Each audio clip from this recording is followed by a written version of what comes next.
आंतरराष्ट्रीय संस्था global confederation of cow based industries म्हणजेच GCCI यांच्या वतीने महाराष्ट्र गोसेवा आयोग आणि RR कावेल यांच्या सहकार्याने गौटेक 2026 या आंतरराष्ट्रीय शिखर परिषद आणि प्रदर्शनाचे आयोजन कृषी महाविद्यालय मैदान शिवाजीनगर पुणे येथे करण्यात आले आहे। या प्रदर्शनाच्या उद्घाटन प्रसंगी महात्मा फुले कृषी विद्यापीठाचे कुलगुरू डॉक्टर विलास खर्चे, गुजरातचे माजी मंत्री भूपेंद्रसिंह चुडासमा, उत्तराखंड गोसेवा आयोग अध्यक्ष राजेंद्र अथवाल, जैन आचार्य लोकेश मुनी, आमदार हेमंत रासने, पुणे भाजपा अध्यक्ष Dheeraj Ghate, Goa Maharashtra post master general प्रमुख अमिताभ सिंग, प्रसिद्ध अभिनेता प्रवीण तरडे, राज देशमुख, राघवन तसेच उद्योजक कृष्णकुमार गोयल, GCCIचे संस्थापक माजी केंद्रीय मंत्री तसेच राष्ट्रीय कामधेनु आयोगाचे माजी अध्यक्ष डॉक्टर वल्लभभाई कथिरिया, महाराष्ट्र गौसेवा आयोगाचे अध्यक्ष आणि गौटेक 2026चे आयोजनाध्यक्ष शेखर मुंदडा यांच्यासह विविध क्षेत्रातील मान्यवर उपस्थित होते। भारतीय डाक विभागातर्फे विशेष कव्हर आणि तिकीट मान्यवरांच्या हस्ते प्रकाशित करण्यात आले। सोमवार दिनांक 23 मार्चपर्यंत हे 4 दिवसीय प्रदर्शन असून प्रवेश विनामूल्य आहे।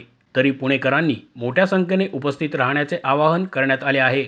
या प्रसंगी आपले मत व्यक्त करताना प्रसिद्ध अभिनेता प्रवीण तरडे म्हणाले, गायीकडून मिळणारे दूध संपल्यानंतर पुढील 10 वर्षे गाय, गोमूत्र आणि शेणावर एका कुटुंबाला जगू शकते। एक गाय वाचली तर एक आत्महत्या थांबेल, त्यातून महाराष्ट्र समृद्ध होईल। गायीचा विषय जगभर पोहोचवला पाहिजे। दूध आटले की गाय घाटकाकडे न्या, ही गोष्ट थांबली पाहिजे। दूध ही एक निर्मिती आहे, त्यापुढे देखील खूप काही उत्पादने आहेत। गायीच्या डोळ्यातील कारुण्य शेतकऱ्याला जगण्याची प्रेरणा देईल, अशी भावना सुद्धा प्रवीण तरडे यांनी यावेळी व्यक्त केली। हमारी पिछली कई पीढ़ियां गौ माता के दूध पर पली बड़ी है, तो हम सभी लोगों के शरीर में जितना खून दौड़ता है उतना ही गौ माता का दूध दौड़ता है। ऐसा कहने में कुछ गलत नहीं होगा। इसीलिए मैं फिल्म इंडस्ट्री से जुड़ा हूं, तो ये मेरा दायित्व है कि गौ माता, गौ सेवा, हमारे परम मित्र शेखर जी मुंदड़ा, इनके वो हर बार कहते हैं कि आप जो फिल्में बनाते हैं, आप जो नाटक करते हैं, आप जो प्रोग्राम्स करते हैं, उसमें कुछ ना कुछ गौ माता के बारे में, गौ सेवा के बारे में, गो प्रकल्प के बारे में, गो टेक के बारे में आप कहा करो। इसलिए मेरी जो जो सबसे पहली सुपरहिट फिल्म थी, जो 11 साल पहले आई थी, देऊळ बंद, उसका सेकेंड पार्ट मई में आ रहा है। उस फिल्म में गौ माता का महत्व, मतलब दूध खत्म होने के बाद भी अपने गोबर और गोमूत्र के जरिए 10 साल तक एक फैमिली को एक गाय जिंदा रख सकती है। तो दूध तो एक बाय प्रोडक्ट है, दूध से दही, दही से घी, ये तो है, लेकिन जो मोदी हर बार कहते हैं कि मूल्य संवर्धन करना है, भारतीय किसानों के लिए मूल्य संवर्धन हर बात का बहुत इंपॉर्टेंट है। उसी मूल्य संवर्धन की अगर प्रो वर्जन क्या होगा, तो ये गोटेक 2026 है। इसलिए मैं शेखर जी, उनकी पूरी टीम, कथरिया सर, इनके आभार व्यक्त करता हूं कि आपने मेरे इस शहर को समृद्ध किया है ये गोटेक 2026 करके। त्यामुळे आता इथं जे काही आपली मराठी माणसं आलेली आहेत त्यांचे मी आभार व्यक्त करतो। लक्षात ठेवा, आपलं कर्तव्य आहे की हा परम पवित्र विषय आपल्याला घराघरात पोहोचवायचा आहे, कारण एक गाय जगली तर एक आत्महत्या थांबेल, एक आत्महत्या थांबली तर महाराष्ट्र उभा राहील। तर महाराष्ट्र हा देश उभं करण्याचं काम अशा प्रकल्पांच्या माध्यमातून होतंय, याचा मला अभिमान आहे। हेमंत रासने म्हणाले, गायीकडून सर्व पद्धतीने उपयोग होतो, त्याची गुणवत्ता लोकांपर्यंत पोहोचवून जगभरात ते गायीचे महत्त्व सांगण्याचे काम सुरू आहे, असेही त्यांनी सांगितले।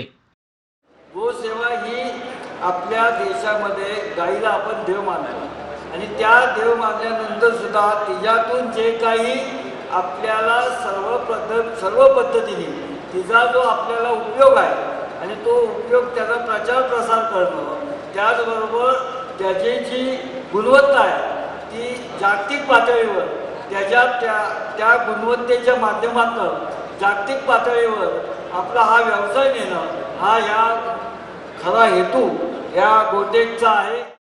डॉक्टर वल्लभभाई कथिरिया म्हणाले, गहू आधारित उद्योग, विज्ञान, तंत्रज्ञान, संशोधन, नवोन्मेष आणि उद्योजकतेला जागतिक व्यासपीठ उपलब्ध करून देणे हा या आयोजनामागील उद्देश आहे. हे केवळ एक प्रदर्शन नसून गहू आधारित अर्थव्यवस्था आणि समाजव्यवस्थेला केंद्रस्थानी ठेवून भारताला आत्मनिर्भर आणि संस्कारित बनवण्याच्या दिशेने एक व्यापक राष्ट्रीय आणि आंतरराष्ट्रीय अभियान आहे. गौटेक 2026मध्ये धोरणकर्ते, समाजसेवक, शास्त्रज्ञ, उद्योगपती, स्टार्टअप्स, गुंतवणूकदार, शेतकरी, गौशाळा, विद्यापीठे, संत समाज, महिला आणि युवक देश-विदेशातून मोठ्या संख्येने सहभागी होणार आहेत.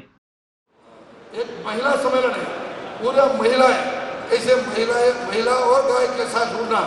मुझे यहाँ स्टॉल लगे हैं, आपको देखने को खुशी होगी. 30 ऐसी अपने बचत गट की महिलाओं यहाँ आई है, गाय की प्रोडक्ट लाई है, उन्होंने प्रदर्शित किए और वैसे ही प्रोडक्ट के साथ साथ उन्होंने खाने के स्टॉल रखे हैं कि कैसे गौ के आधारित नेचुरल फार्मिंग से जो आइटम बनती हैं वो यहाँ पे खिलाती हैं.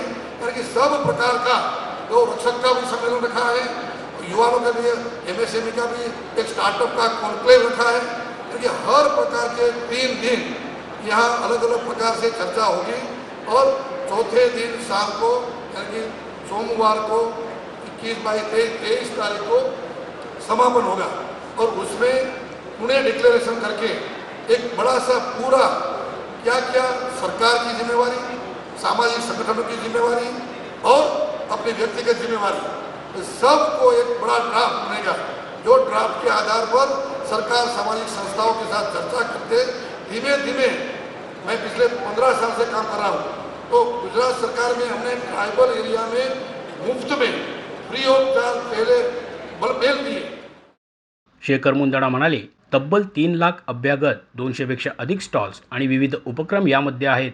प्रदर्शनामध्ये सेंद्रिय खत आणि बायो फर्टिलायझर्स, दूध आणि मूल्यवर्धित दुग्ध उत्पादने, गोमूत्र आणि गोबरवर आधारित उत्पादने, नैसर्गिक शेती, पशुवैद्यकीय महाविद्यालये आणि विद्यापीठे, सिमेंट प्रयोगशाळा, एम्ब्रियो ट्रान्सफर तंत्रज्ञान, सौर आणि बायो एनर्जी, चारा आणि बियाणे उद्योग, चारागाह विकास यंत्रसामग्री, शासकीय आणि खाजगी बँका, सहकारी संस्था, दुग्धसंघ आणि फेडरेशन, विविध राज्यांचे गौसेवा आयोग, animal food processing units, innovative startups, संशोधन आणि विकासावर आधारित गौ उत्पादने, भारतीय देशी गौवंशाचे लाईव्ह प्रदर्शन तसेच नॅचरोपॅथी, आयुर्वेद आणि पंचगव्य आधारित उपचार पद्धतींशी संबंधित स्टॉल सहभागी झाले आहेत, असेही त्यांनी सांगितले.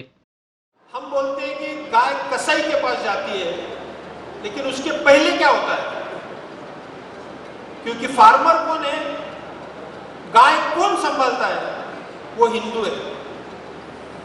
जो एजेंट वो गाय लेने को उसके पास जाता है वो भी हिंदू है. जिस मार्केट कमेटी में वो गौ माता जाती है वो भी हिंदू की है और जिस गाड़ी में उसको ट्रैवल किया जाता है वो भी हिंदू की है. तो आयोग किसके ऊपर कार्रवाई करे? तो हमने निकाला सेव काऊ इनिशिएटिव. हमने सभी फार्मर को बोला हुआ है कि अगर आपको गौ माता को बेचना पड़े, देशी गोवंश को, तो आप किसी एजेंट के पास नहीं जाएंगे, कोई मार्केट कमेटी में नहीं जाएंगे. आप हमको फोन करेंगे और हम 24 घंटे के अंदर वो एजेंट जितना पैसा देता है हम उसके खाते में जमा करते हैं और वो गोवंश गौशाला में जाता है. और इसी वजह से गौशाला में गोवंश की संख्या अभी काफी बढ़ चुकी है. आज गौशालाएं बढ़ रही है और सरकार ने इसकी व्यवस्था करने के लिए, क्योंकि हम बचा तो लेंगे फिर उसका खाने पीने का क्या, इसलिए परिपोषण योजना शुरू की, जो 50 रुपए प्रतिदिन प्रति देशी गाय हम महाराष्ट्र सरकार और गौ सेवा आयोग की तरफ से हम देते हैं. मोशी न्यूज नेटवर्कसाठी मोहित शिंदे, पुणे.